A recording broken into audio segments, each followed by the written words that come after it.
ekifaananyi kyolaba kya Lord Mayor oba yali Lord Mayor omukulu Erias Lukwago ng'alina omukyala amanyiddwa nga Martha Karua wabula nga kifaananyi kikaddekadde oba kiyiseekokko emyezi wano baali bweru wa kkooti nga balinda okuwulira omusango gwa Dr. Kizza Besigye wamu ne Hajji Ebed Lutale ne munnamagye amanyiddwa nga Dennis Ola omusango gw'okulya mu nsi olukwe. Mubakira bana babiri ekifaananyi kino kyolaba baali bazze kubanga bawolereza bali benkunyonnyoddeko era nga Erias Lukwago ebintu byali tebinnabanga kubanga bitabuka. Kati nno omukyala ono Martha Karua mukyala ava Kenya era nzaalwa yeeyo era nga mukyala omu kubakulira ebibiina by'obufuzi ebiri mu ggwanga lya Kenya. Wabula omukyala ono mutendeke oba muyivu ekitenkanika era nga munnamateeka. Martha Karua engeri gye kiri nti ye looya wa Dr. Kizza Besigye bwe yawulidde nti Erias Lukwago munne bwe bawolereza Dr. Kizza Besigye yabadde agombeddwamu obwala yabitaddemu engatto najja mu ggwanga lya Uganda olunaku olw'ejjo ku makya ngenda kusomeza 22. Wabula bwe yatuuse ku kisaawe ky'ennyonyi Entebbe abasajja ne bamukwata ne basooka babeera naye okumalako awo akabanga nga n'essimu ze ziggiddwako ekyaddiridde kumwetika ne bamuzzaayo mu ggwanga ery'e Kenya. Kati omukyalo ono olunaku olwaleero bw'abadde ayogerako eri ne media ze Kenya oba abamawulire b'e Kenya akoze statement egamba nti I will visit Uganda after Museveni leaves power. He's not president for life. N'agamba nti ye okudda mu Uganda ntayi ebyo abyesambaze. Agambye nti olunaku lwokka lwalidda mu Uganda alidda nga President Museveni avuddeko ku bukulembeze wabula bwe kiba si ekyo si waakudda mu Uganda. Wabula ng'ekisinga okuba ekyennaku wayogerera bino nga yabadde asigaddewo nga looya ali ebweru oba lead counsel oluvannyuma lw'okuba nga lead counsel munne Erias Lukwago yagombeddwamu obwala era aliruzira. Kati nno General Oscar Enelugaba olunaku olwaleero avuddeyo n'akakasa ebitundu 10 ku kinne waakyo nti okukwatibwa kwa munnakenya ono lawyer Martha Karua n'okubeera nti addizibwayo mu ggwanga ly'aboobwe ery'e Kenya. General Oscar Enelugaba avuddeyo n'akisimbako amannya era n'akikakasa ebitundu 10 ku kinne waakyo nti ye yabadde emabega w'okulaba ng'omukyalo ono addizibwayo. In fact agambye n'okugamba nti omukyalo ono takyakkirizibwa kudda mu ggwanga lya Uganda. Jeramoza awandise n'agamba do not blame my great father for this decision. I deported her myself. She's no longer allowed in our country. Nti temunenya taata wange ku lwakino. Ono omukyala nze yamuzizze Kenya era nze yakyekoledde ate takyakkirizibwa kudda mu Uganda. Wabula jjukira omukyala ono abadde akolanga looya wa Dr. Kizza Besigye era nga yabadde era okukola nga looya oba lead lawyer owa Erias Lukwago mu mbeera gy'alimu. Kati olunaku olw'ejjo bwe twabadde ku kkooti waliwo embeera ey'akavuyo eyabadde wakati w'abasirikali wamu ne banna PFF era nabikulaze ku YouTube channel yagaliwo wano era nga bw'olaba mu katambyako. Wabula bino byonna byabaddewo nga General Oscar Enelugaba abiraba era nga abissizza akasiiso. Eddakiika 15 emabega w'enkolera emboozi eno General Oscar Enelugaba awandiise ku mukutu ogwa X n'agamba nti nina abasirusiru be nalabye nga bajolonga abasirikali wamu n'abasajja ababadde ku kkooti olunaku olw'eggulo. General n'agattako n'agamba nti okujolonga omusirikale oba omukwasisi w'amateeka automatic ekyo kikusindika mu kkomera emyaka 10 gwe musango. Kati General Oscar Enelugaba n'amaliza nga agamba nti banoonya buli kiise yabadde ku kkooti awo, buli kiise yabadde yesika oba yabadde yasikangana n'omugwa ku mulyango nga baleeta Erias Lukwago. General Oscar Enelugaba agambye nti bonna abanoonya era bakugombebwamu obwala. Wabula bino byonna bigenda okwogerebwako n'okukolebwa nga Erias Lukwago bwe yaleeteddwa ku kooti amazima yabadde alabika bubi. Obulamu tebwabadde bulungi n'akamu. Bwe buba bujjanjabi abwetaaga. Wabula bino byonna yejjeno alaze nti nedda. Temujja kukola mutya. Ekisa eri Lukwago ye takirina. Era jjeno agambye nti Lukwago yakola omusango omunene nnyo okuvaayo n'amulumiriza nti ye jjeno atyoboola eddembe ly'obuntu. Jeno n'awandika n'agamba nti ye muntu akyasinze okulwanira eddembe ly'obuntu mu Uganda.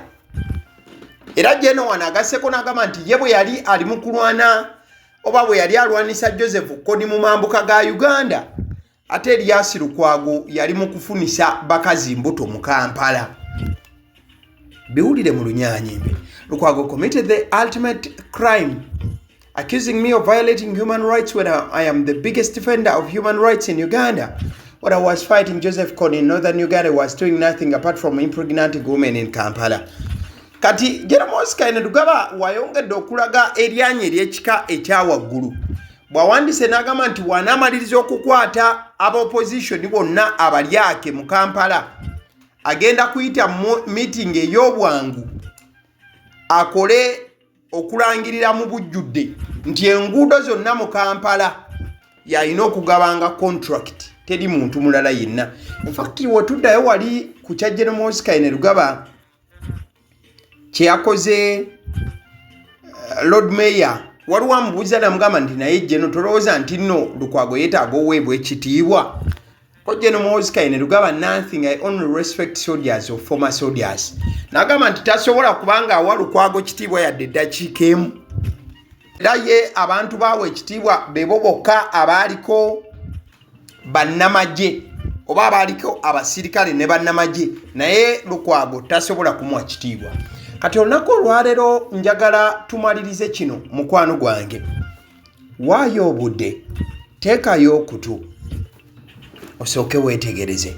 Ekifaananyi ky'olaba kiriko Jeremos Kainerugaba, kiriko leader of opposition Joel Ssenyonyi, ate era kiriko omukulu Honorable Daudi Kabanda.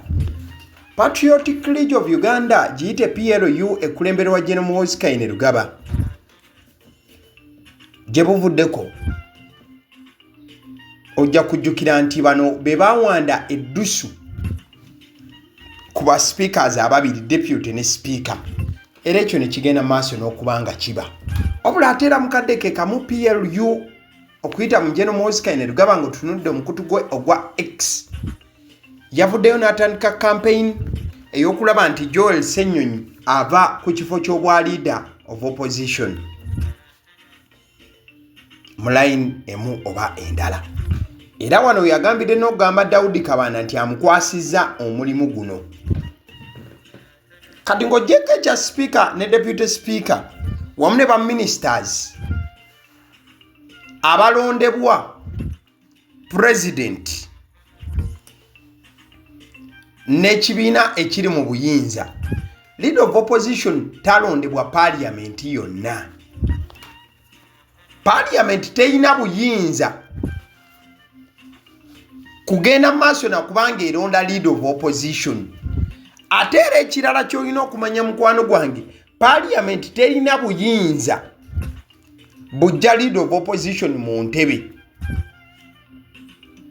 Era Parliament teyina buyinza bulonda leader of opposition kumussa mu ntebe. Ekyo obadde okimanyi. Kati okusookera ddala ekyo kyokka kye kireetawo omuzinzo ogw'amaanyi ku nteekateeka za Jeremos Kainerugaba ze yalangirira ku mukutu gwa X olunaku luli olwa Friday nti ayagala Ssenyonyi ave ku bwa leader of opposition. Ojja kujjukira tweet eyo gye yakola n'agamba nti I wanted new leader of the opposition in parliament and I will get him, he will be endorsed by me. Bibigambo byawandikibwa Jeremos Kainerugaba ku X. Era n'agamba nti mu bwangu bw'ekika ekyawaggulu ajja kulaba nga Ssenyonyi ekifo akivaamu. Wano yakwasisa omukulu wa Kasambya County Honorable Daudi Kabanda era naye n'amwanukula n'amugamba nti mukama wange weeks 2 zijja kubanga zimmala. Bangi wano we batandika okutiira ne bagamba nti bye tuzze tulaba wano nawali sipiika kyasooka kubeera kiyita mu nkubo wuuyo n'aggyibwako omupya n'ateekebwako. Newankubadde nga PLU erina ababaka abawererako ddala ne influence ey'ekika ekyawaggulu nti okuviira ddala ku sipiika wa PLU, deputy speaker wa PLU, wabula tebalina buyinza busobola kubanga bubasobozesa kujjako leader of opposition Joel Ssenyonyi.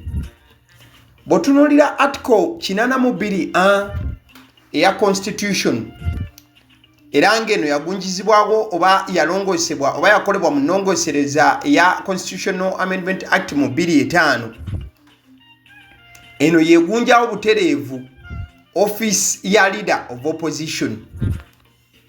Era nga still wewetegereza mu bwayiro obwayongera okubanga bulongosebwamu ne operational framework mu Administration of Parliament Amendment Act eya 2006 eddira obuyinza obw'okulonda leader of opposition ne buweebwa obuyinza bwonna buweebwa kibiina kya byabufuzi ekisinga ababaka abangi mu parliament okusinziira ku nnongoosereza ne framework administration eyakolebwa mu 2006.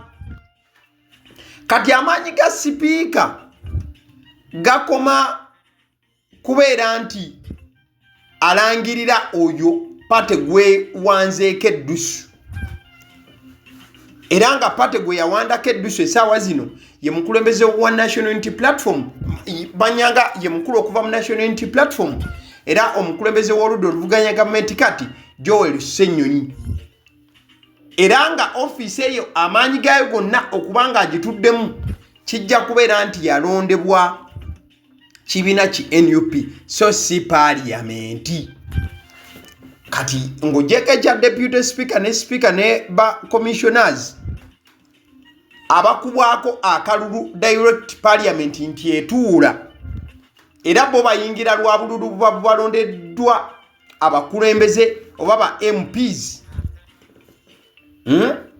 Leader of opposition ye akkirizibwa kibiina kya byabufuzi. Parliament teyina buyinza era tewaliwo osobola kukubira kakuyege kulaba nti Joel Ssenyonyi ava mu ntebe oba mu nfuna bulungi. Kati omulala ajja kwebuuza mu mateeka waawe wasobola okubeerawo ko kale obuzibu okulaba nti Joel Ssenyonyi asobola okunyenyezebwamu.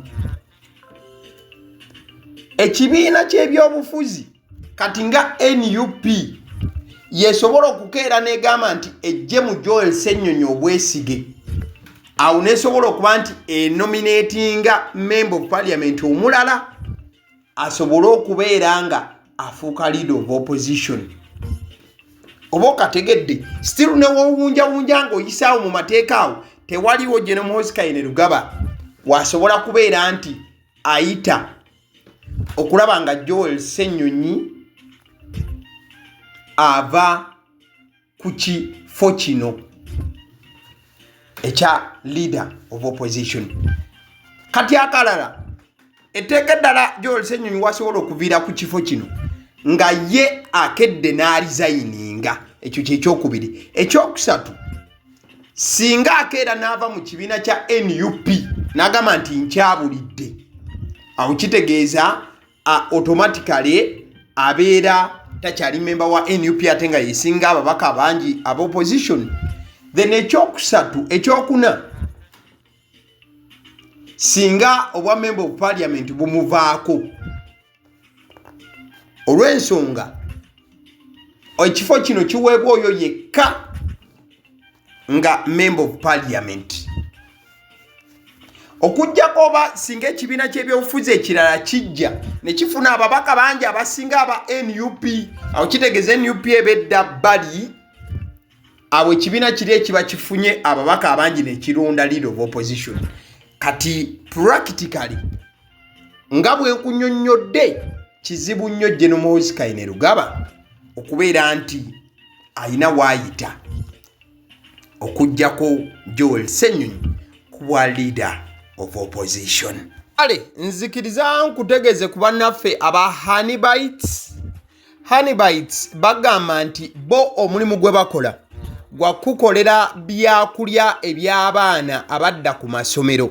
Bwe tugamba abaana abadda ku masomero saabo bokka abadda ku masomero wabula n'ababeera ewaka balina package ey'ebyokulya eby'abaana mu line efaananako bwetyo.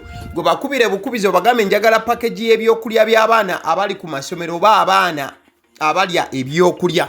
Balina ebyokulya yogera ku daddies, yogera ku binyeebwa, amawogola, yogera ku bagiya, yogera ku cupcakes, yogera ku donuts. Osobola okubafuna ku 0709 78 75 08 ate era mukadde ke kamu bw'oba oyagala ku pizza size yonna era ennamba y'emu ate era mukadde ke kamu bakola ne cake eza buli mukolo babayita aba Honeybites. Njagala n'okutegeeza ku bannaffe aba Alson Painters UG bano basiizi ba langi era nga balina obukugu mu kusiiga langi era bamanyi ne langi ki egenda ku kizimbe kyo era mu ruumu ki. Tebasobola kuddira langi yandigenze mu kisenge ate ne bagisiiga mu ddiiro ey'omu dining ne bagisiiga mu kinaabiro nedda. Alson Painters UG omulimu gw'okusiiga langi bagukugukira ddala. Basiiga ebizimbe okuviira ddala ku ruumu emu paka ku makalina n'amakalina.